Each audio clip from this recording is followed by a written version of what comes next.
حياتك كل ما بتتكلموا وبتلاقيه عنده مشكلة جديدة؟ الدنيا ظلماه، الناس كلها غلط وهو الوحيد المظلوم. لو بتحسي إن الشخص ده بيمتص الانرجي بتاعتك وبيستفزك لدرجة إن انتي مش عايزة تشوفيه تاني، يبقى الفيديو ده ليك. هاي، أنا سلمى والنهاردة هنتكلم عن نوع من الشخصيات اللي موجودة في حياة أغلبنا، الشخص اللي دايما ضحية. بس مش هنتكلم عنه لوحده، هنتكلم عنه وعنك وعنك. ليه بالظبط الشخص ده بيستفزك وإيه اللي موجود في حياتك انتي بيقولهولك عنك؟ الشخص اللي دايما ضحية ده شخص مش بيمر بأزمة ومحتاج مساعدة، ده شخص حياته كلها قصة حياة، معاناة مستمرة. شغل وحش، مديره ظالم، صحابه مش فاهمينه، أهله مش مقدرينه، حبيبه أو حبيبته مش حاسين بيه. المشكلة مش إن عنده مشاكل، المشكلة إن هو مش الفاعل في حياته أبدا، هو دايما المفعول به. كل حاجة بتحصل له بسببهم، مفيش حاجة بسببه هو. ولو حاولتي تديله حل هيقولك جربته ومنفعش، مش هينفع معايا، انتي مش فاهمة أنا في ايه. الحوار معاه دايما بيخليك تحس انك غرقانة وفي الآخر مفيش حاجة اتغيرت. طيب ليه الشخص ده بيستفزك لدرجة؟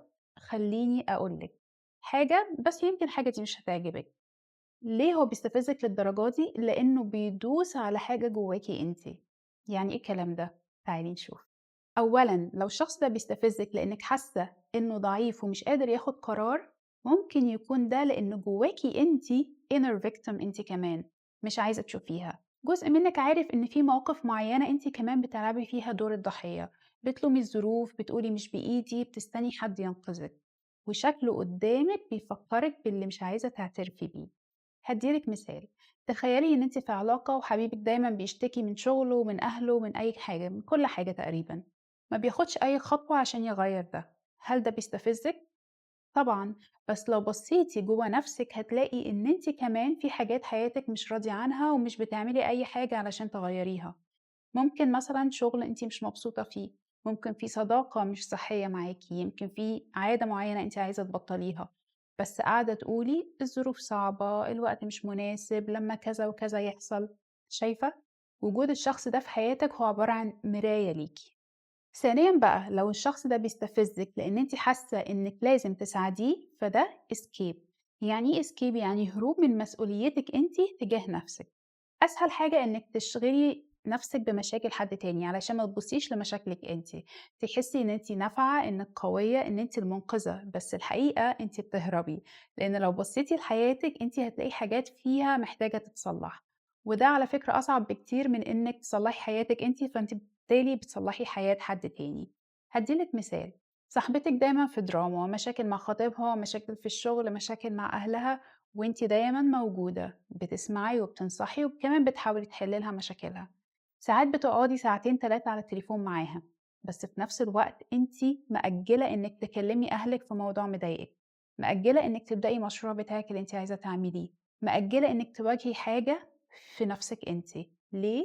لإن أسهل إنِّك تشغلي نفسِك بمشاكل صاحبتِك عن مشاكلِك أنتِ. تالت حاجة بقى لو الشخص ده بيستفزِّك لإنِّك زهقتِ من الشكوى، يمكن لإنِّك أنتِ كمان مش بتسمعي نَفْسِك، مش بتدّي لنَفْسِك مساحة تتكلّمي، تتضايقي أو حتى تشتكي. دايمًا أنتِ الشخص القوي اللي دايمًا ماشي كُلّه تمام، ما فيش مشاكل، فلمّا تلاقي حد بياخُد مساحة يتكلّم ويشتكي براحته، ده بيغيظِك أنتِ، لإن أنتِ مش بتسمحي لنَفْسِك بده.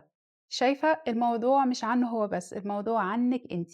الناس اللي بيستفزّونا بيبقوا مراية لحاجات جوّانا، حاجات إحنا محتاجين نشوفها. طيب إيه الحل؟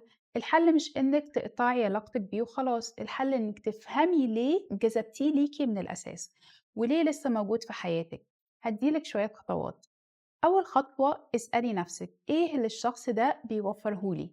بيخلّيكِ تحسّي إنِّك أحسن منّه؟ بيخلّيكِ تهربي من مشاكلِك مثلًا؟ بيخلّيكِ تحسّي إن أنتِ محتاجة حاجة؟